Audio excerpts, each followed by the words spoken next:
Welcome to Talk Purpose and Truth with Eden and Kim, shifting you into higher consciousness, the show that elevates, uplifts, and encourages listeners to grow, heal, awaken, and evolve. Eden and Kim include bold topics, special interviews with inspiring guests, intuitive readings, channeled messages from beyond, including celebrities, hot topics to expand your awareness, and time for questions from the audience. Tune in for unprecedented truth, authenticity, on-purpose discussions, and magical moments. Author, podcast host, and two-time Emmy-winning producer. Woohoo! She has a passion for startups that merge with brands in and around the influencer and awards show space in Hollywood. After launching her documentary film business in a smoky lounge in the Las Vegas airport after meeting the uncle of Jacqueline Salyers, James Brideout, she was inspired to help with Justice for Jackie's story. Media, production, wine, and startups. With her down-to-earth, humorous approach to life, Monique aims to continue building her empire while helping others build theirs through entrepreneurship. Welcome, Monique. Thank you, Kim. What a lovely read. I've never heard it out loud like that before, and it sounds good coming from you. Right? It's exciting. So, we wanted Monique to be on the show. We actually got to be on her show, and I know that we got to know you, I think, through Susan Salgado. Yes, I love Susan. We love Susan, too. And then Susan is related to Judy, and Judy was on our show. Nice. Okay, Judy we're all in this circle of love together. Right? So I love how that's all synchronicity and serendipity. So Tell us how you got started doing work in the entertainment industry and with what you do. Sure, Kim. Thank you so much again for having me and sending Eden healing vibes. And yes, I got into the space right around the same time Susan Salgado got into the entertainment world. It was 21 years ago. So about the end of 1999 towards 2000, that holiday season going in, and Sam Rima, who was he's still a mutual friend of Susan and I's. He's one of mine too, I think. Yeah, you know Sam. Everybody knows Sam Rima. I mean, or he's at least approached you to be on a show at least once. So if you've been around LA, you've probably met Sam or been to one of his parties. And he was casting at the time, and it was called Raleigh Studios off Bronson and Hollywood Boulevard. So he was needing some casting help, and I'm outgoing. Back then I had more energy than now, if you can believe it. And he just said, "Hey, you're good with people. Help me cast this show." And it was a dating show. It was called Love Her or Lose Her. And I remember it like, it was just then. It just happened because it was a lot of fun. I got to talk to people. He was right about that. And we recruited people, got them on the show, and I saw an increase in my income.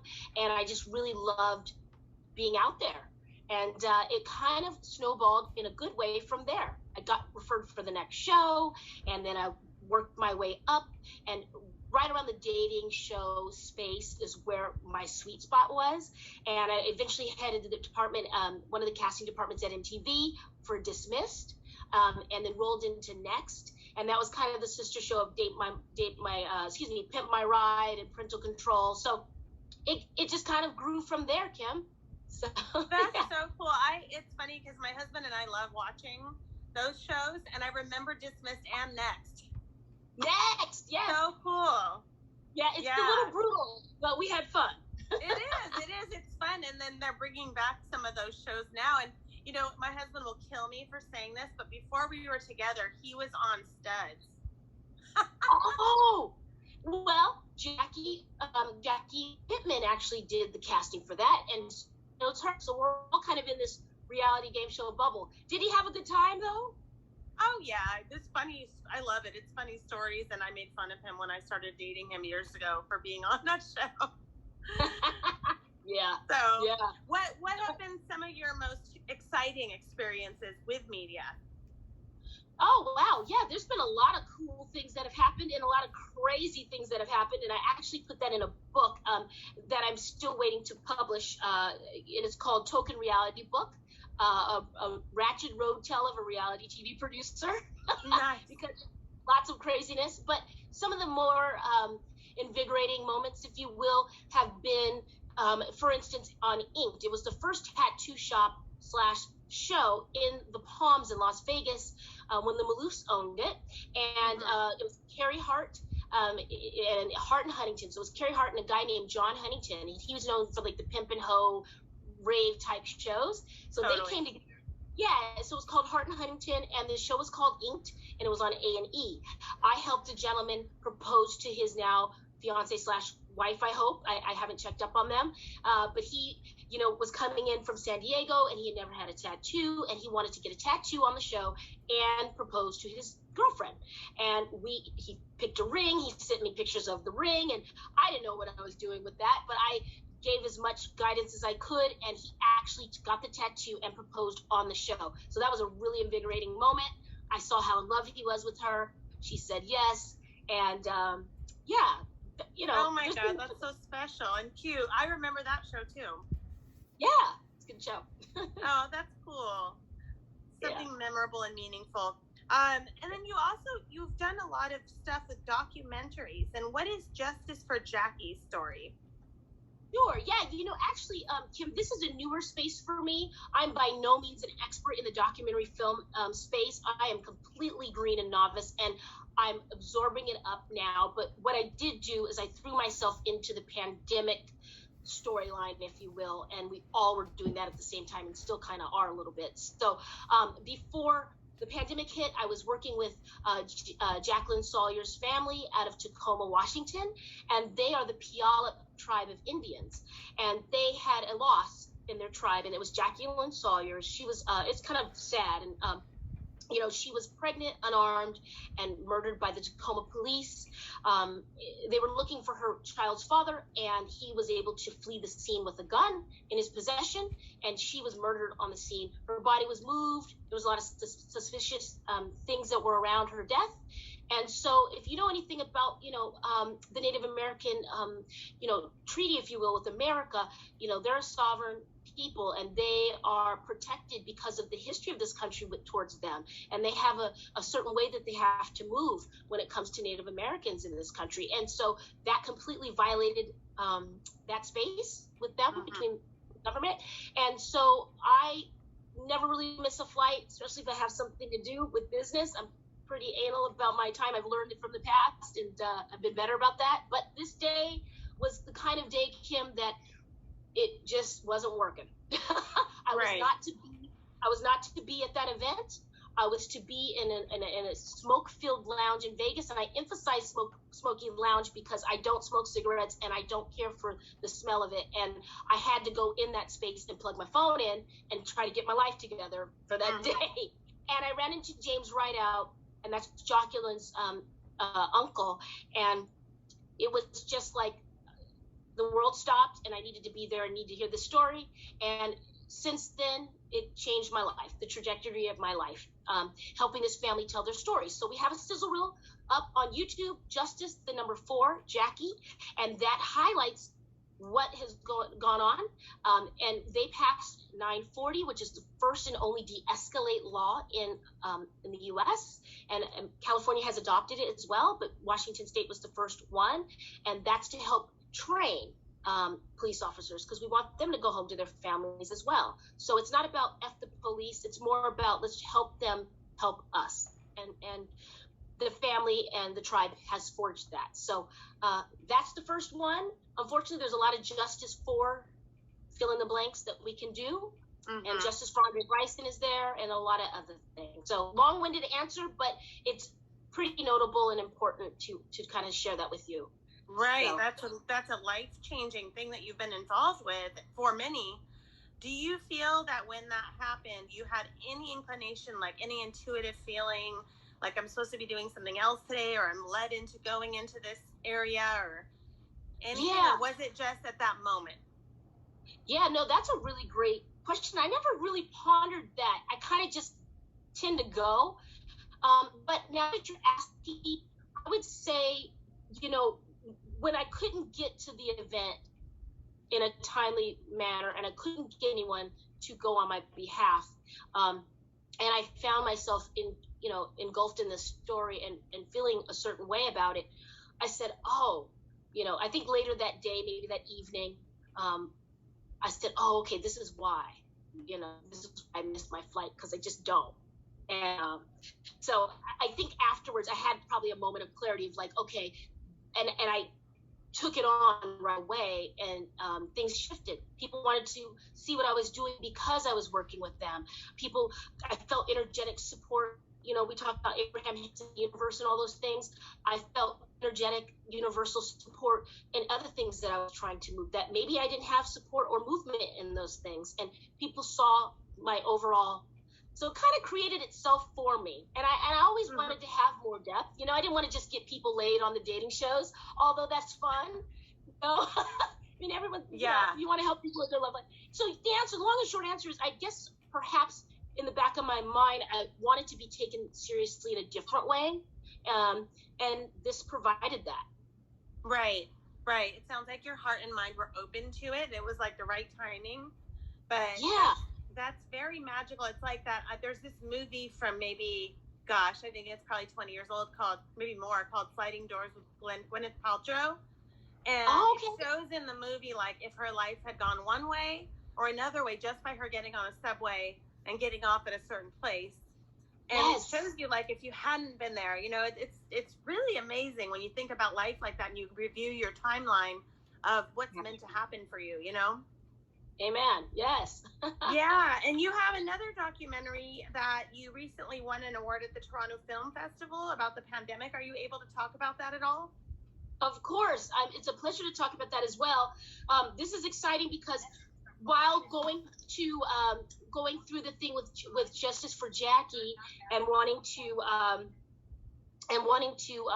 make that my focal point, the pandemic happened, right? So everything came to a screeching halt, and I realized I had to change anything I was doing. And I said, well, wait a minute. I know how to produce and cast people. Everyone's at home. Everybody wants to talk about this, or at least they have an opinion about it, and it's affecting them. Why not jump in, grab a camera, call 2 crazy friends that will get on a plane with me at this time, mask up and interview people. And that's exactly what we did. We don't feel that the pandemic is a political issue. We feel that it's a human interest topic. And we approached it that way. I told anyone on my team, divorce any politics around this if you're going to be here, and embrace the stories that are coming forth. I want to hear about human interest. I want to hear about how people are surviving, how they're not surviving, how their business, because I have a startup show, how their businesses are in this time. And it's a historical moment for us to document. So I felt really passionate about that. The last one was 100 some years ago, and we didn't have the technologies to document it. So I said, why not me? I knew it'd be socially responsible and wear my masks. And I'm blessed with really good health, and I don't have children. So even if something happened to me, there's that. So I did all those checklists, as I was getting on the plane, and I feel really honored that people trusted us with their story in that vulnerable moment. So, so here we are. That's brave. And I think that so many people are still in almost like an aftershock of what happened, that there's going to be a time very soon where people are ready to watch things about it and really study it and take it in and go, wait a minute, what happened? What did I get out of this? Like, what did I learn? What did other people go through? So I think that is genius, and it's really giving a gift back to all of us, because you're right. That's crazy to think about. Like, it was just written about with maybe a few photographs way back 100 years ago, and now you can watch things and really take in how people were feeling.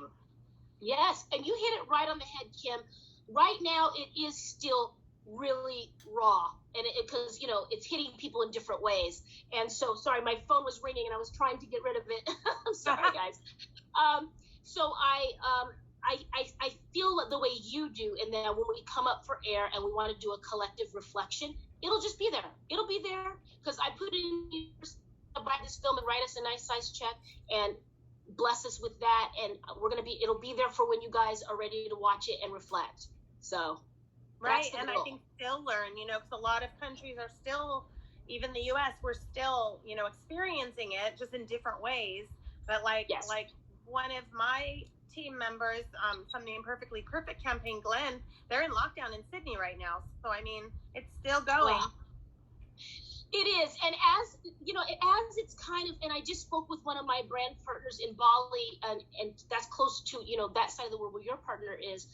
She said as well that because that's an island that depends on tourism, right? So she's been going through it, and they are starting to close down as well again. And with the Delta variant on the rise here in America, I'm actually leaving on Monday to go to Europe, and I'll be there for 7 to 10 days. And it's one of those things where we're doing a part 2 because, of course, there's a big bad world out there. We don't want to just focus on America. I want to be thorough in my documenting. So there's actually going to be 3 films, 3 parts of this. So it'll be the American chapter, the world chapter, and then there's a 3rd version that we're not going to announce yet, but I will. So I'm moving about it as soon as I can. However, I know that some people are completely over it, some people are back in it, and some people never really left. So I feel like we're still gonna be a while, unfortunately, until we're all done. So the films will be there when you guys are ready. But very, very bold and courageous of you. So I think that's awesome. And I'm noticing, you're very unique, Monique, unique, in that, you did all that stuff with love life, people in their love lives and relationships, and then the human and the social, and then your podcast is a startup which helps business and success and entrepreneurs. Can you talk about that part? Oh, this is the sweet spot, right? This is the fun. Like, I love ideas. I've always been this way. I've always been this person. My neighbor would see me coming down the street with my clipboard, and he knew that he was going to have to get something out of his wallet because I was selling something for school. There was a fundraiser. There was a competition. I've always been an entrepreneur. The lemonade stand, the yard sale, the window washing, that was me. I was that kid. So I'm true to that. And in this space with the startup, I can kind of talk to other people about their lemonade stand, so to speak. How did you get that started? How did you find the money? How did you find the team? And we just want to highlight any and all businesses from around the world and tell their startup story and their struggle and their success and the fact that they don't know what the hell they're doing, and that's okay too. So it's just kind of a genuine place of like really enjoying seeing things, thoughts become things off the paper, and it gives me great pleasure to see it, and also to help them get in front of certain people that might help push their brand forward. So, and I'm learning every week. So the startup. That's awesome. Have you had someone on there that really stood out, like later on down the road after they've been on your podcast, they just took off and you're going, whoa, that's crazy? Like, is there a good example of that? Yeah, no, really great question. I will say there's a couple people that have. Loda, the brand partner spoke of in Bali, she has 2 different brands. She actually has a jewelry brand. This is one of her rings. It's got like a Nordic style. She's Swedish, but she lives in Bali, so it's inspired. And then she has a Nordic Delights company that's food and catering and food coaching and things. So she did my podcast many times, but she also had some things going. She took some advice, put it all together in the EPK press release, and got on a cover of, I believe it was a European Vogue or European, I'll have to check, but it was one of the big major magazines out in Europe. So that really stood out for me, and I'm like, wow, that's amazing. I can't take credit for that, but she put it all together.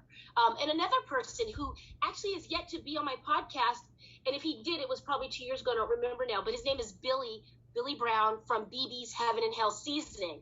And he took a little piece of my advice, and he was working with one other lady, and he was doing less than 100 units a month. And he shot up to thousands, if not tens of thousands per month. And he did placements. Oh my gosh. And he actually did a little testimonial, and we had that on my social media. We posted that. So really just taking advice, putting your press where it needs to go, making a list of where you want to see your brand, and then executing and doing the outreach to get it has helped some of those brands. So yes. That's awesome. Yeah, and I think you help people go bigger for their dreams. Oh, thank you, Kim. I definitely push. I've been called all of it, aggressive, assertive, pushy, and I welcome. I mean, I guess what's on the other side of being pushy? Lackadaisical? I don't know. I'll just say that I love the side that I'm on. So. Right. Well, so how do you handle that? Like if you have someone who gives you feedback like that, and a lot of people would take that as an insult when actually you've had a lot of success from that. So how would you help other people who want to be bold like you turn around the communication to look at it as a positive, like reframe it? Right. No, for a while I did, I wrestled with it a little because I'm like, gosh, they don't really know where I come from or how it's been. And to throw unsolicited compliments, if you will, or feedback, I guess. So in the past, I would really internalize it and take it on. But if you're going to be in business, especially if you don't have anything in the beginning, like I did, you have to grow a thicker skin. And so my advice would be just talk to yourself, have an internal conversation about who you really are, where you've been, where you're going, because not everybody can go to Harvard, right? Like not everybody's story is the same. How you get there and where you're going is going to be completely different from someone else. So they're only looking at you from their perspective and their experiences. So you don't have to take that on. You can just go, all right, that's one way to look at it. You don't have to die because someone called you aggressive. I'd rather be aggressive than passive and lazy and non-engaging and lackadaisical. Did I say that? I would just rather be me. So if you find that I'm aggressive, maybe you're right. Yeah. Maybe you're right. Yeah. Yeah. When I have a confidence course, and one of the things that I teach or just remind people of are that there's going to be probably about 60% of people who just love you and are on your team, and there's going to be about 40% that don't like you for some reason. And you don't really have the room to let everybody in. You'd be depleted. Yeah. And not everybody is going to be on your team or on your side, and that's okay. It's the same thing if you're voting for AGT or American Idol or the president or whatever. There's always going to be that percentage that doesn't like you. And so too many people are paying attention to that percentage that doesn't like them and letting that bring them down. Yeah, and I love that you do those courses, and I would really love to take one too, just to do a refresher, because you get those times. Yeah, you can still be tough as nails. I think what really helps me though, Kim, is that I was an athlete, right? So I ran hurdles, and I wound up being the 8th fastest 100-meter hurdler in the state of California in 1998. Wow. So, 96, it was my senior year in high school. And I went and ran at Mount Sac in 98. So, the confidence piece, the being okay with where you are, all that comes really from my athletics, my sports training. And I really encourage parents to get their kids into sports. It's really going to help you down the line anyway with life. But yeah, just kill the noise. Like you said, you don't need everybody's approval. I think that... For more information on Eden, go to edensustin.com. For more information on Kim, go to kimlifecoach.com. Make sure to follow them on Instagram, Twitter, and Facebook at Talk Purpose and Truth Podcast. If you loved this episode, you'll love every episode. So be sure to subscribe so you don't miss anything. Thank you for listening.